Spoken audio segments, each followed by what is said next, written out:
Today I have with me Dr. Kristie Kolkind, a fellow family physician who's got a very long and amazing career in family practice, and especially with an obstetrics focus.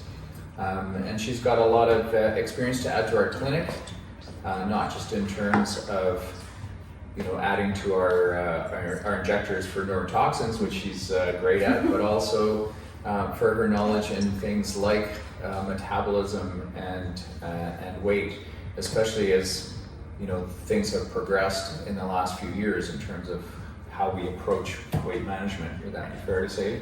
Definitely. There's so many new medications and treatments available now.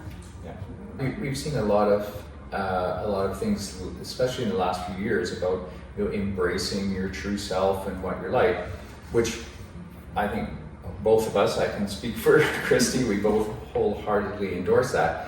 However, as physicians, we have to realize and be honest with our patients about there is issues with weight when it gets beyond a certain level that affects your health and overall longevity. Anything to add to that, Kristie? Yeah, it affects blood pressure, your osteoarthritis, your lipid profile. Risk of heart disease, risk of stroke, risk of cancer. Right? Absolutely. The list goes. We could just keep going on those risks, but so you have to see how much do we embrace our true self, how much of it is we need to change something in order to be healthier. Yeah, so I think that's where the focus should be, is changing those parameters that are indicators of health. So not just looking at your overall weight, but looking at how much muscle and fat you have, and looking at those things that doctors frequently test, like our lipid profile, blood pressure, glucose, hemoglobin A1C, which is like a 3-month measure of your blood sugar levels, liver tests, fatty liver. Fat can accumulate on your liver and cause damage.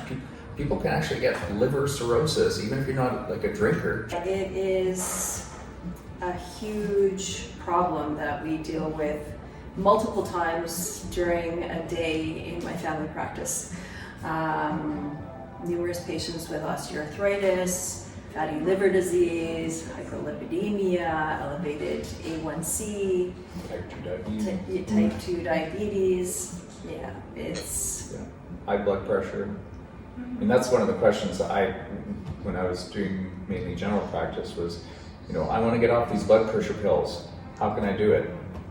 Can't bounce, 20 pounds. Easy. Mm-hmm. Right, well, easy in theory. Yeah. So I'll start out by saying this is an exciting time, because back when I started out in medicine in the Flintstones era, when we had the Flintstones land in Kelowna, back then we had, yes, they developed drugs, but most of them stimulated metabolism, and they caused all kinds of side effects, rapid heartbeat and heart palpitations, and then one even got removed from the market because it was showing heart valve problems. So the whole thing with weight loss drugs in the past was, okay, you're going to put yourself at risk for problems, but here's how we can do it, right?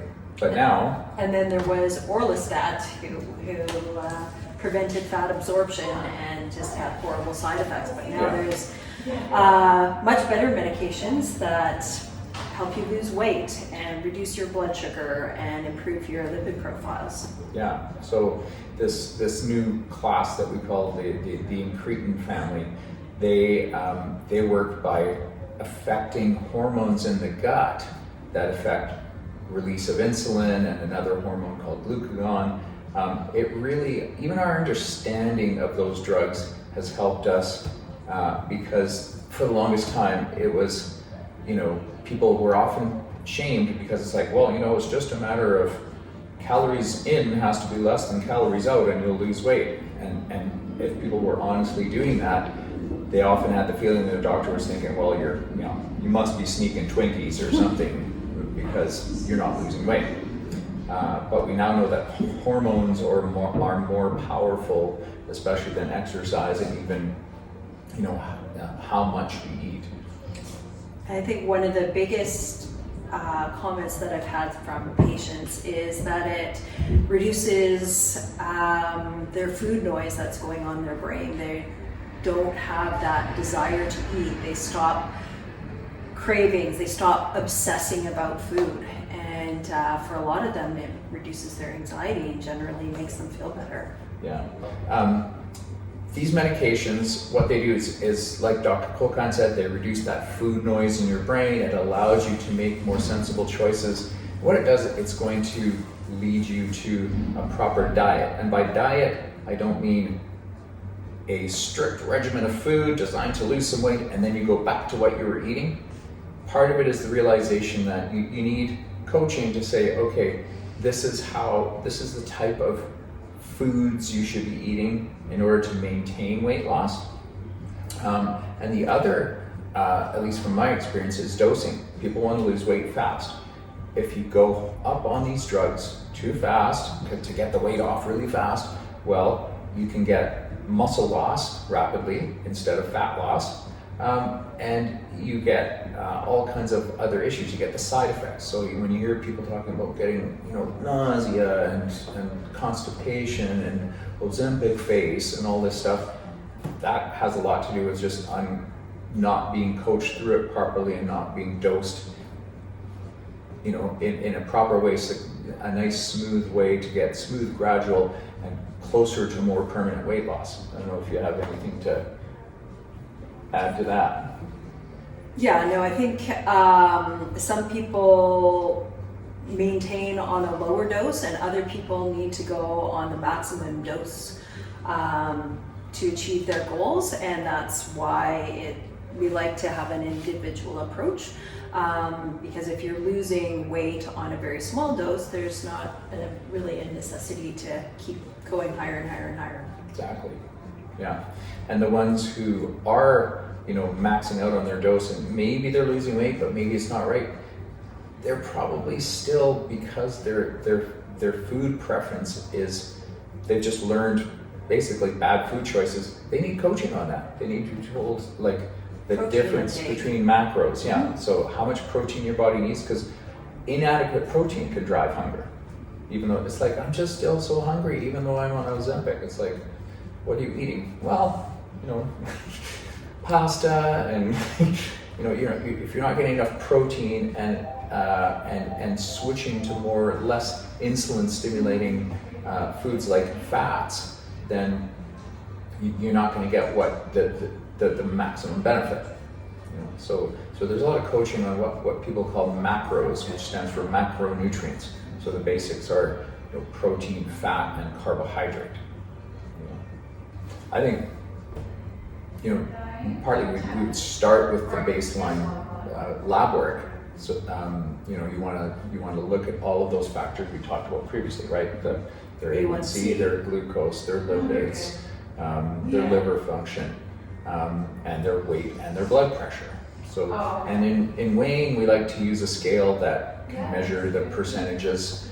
They don't have to be super accurate, but if you're using the same one over time, you will see whether they're losing fat, preferably over muscle, because that's the kind of things we want to keep track of. And then as far as ongoing coaching, what would you say, Kristie? What kind of activity are they doing? How many grams of protein are they consuming in a day? What source of carbs are they having? Is it simple sugars? Is it refined flours? Or is it more along the multigrain, form of carbs? That's one that always gets me, because people say, oh, I don't eat processed foods. It's like, flour is a processed food, right? Like it's ultra processed wheat. So to get people to understand what that means, they might be cooking supposedly from scratch, but they're making foods from ultra processed.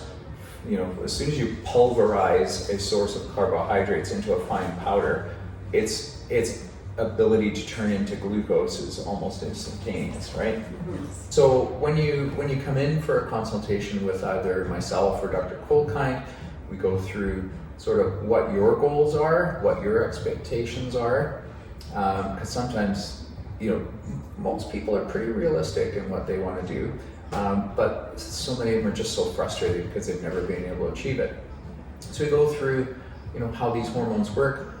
We check your blood pressure, do the weigh-in, get you set up with the blood test. Then it's a series of weekly follow-ups done with our nurse, who does a weigh-in again, goes over a food diary with you, goes over your activity levels with you, and then monitors those changes in those weight parameters. So then they'll see the nurse weekly, do the weigh-in, and, you know, monitoring how much of it is fat versus muscle, making sure there is progress, going over your food diary and your activity log, and then they have consultation with myself or Dr. Kolkind. If things are going smoothly, we'll either adjust the dose or not.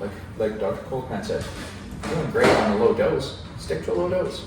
You know, but we'll talk about increasing the dose appropriately, and then you know, I don't know if you want to chime something in there about how you feel with management of the actual dosing and everything. Yeah, I think a lot of it comes down to side effects, how they're tolerating it, whether or not they're experiencing any nausea, changes in bowel function, heartburn, and how much weight they are losing, and if they're managing the side effects and their weight is not,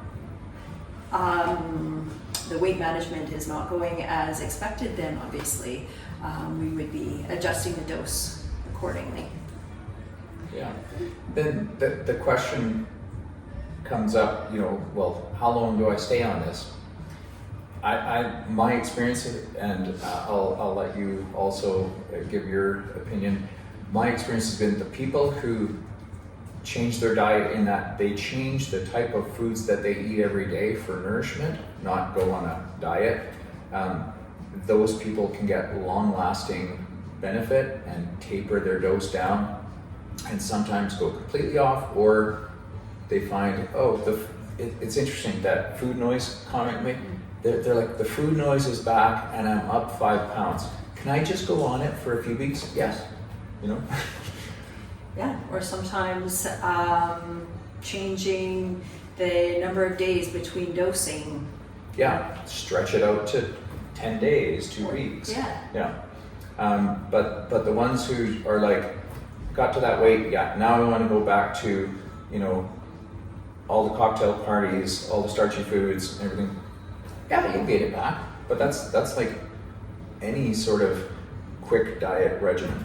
And I think the understanding now is that obesity is a chronic disease, and we manage it as you would diabetes or high blood pressure. It needs constant monitoring, and most of the time it's medication for longer periods of time. You didn't gain weight overnight, and we wouldn't expect you to lose it over a short period of time. It's long-term management. And part of it has to do, there's very interesting childhood studies looking at what the macros were in childhood, how that affects your gut bacteria that then affect how those hormones are even working in your system. So some people, it kind of, a lot of it got set up, unfortunately, by their infancy and early childhood, and so it is going to be chronic, because those things, at least now, our understanding of influencing the gut microbiota is not at a level where we can do long-term, you know, cure of obesity. We look forward to seeing you here at the Pieri Clinic for our weight management program. Obesity is a medical condition, and your consultation would be covered under the medical services program. Yeah. Great. All good?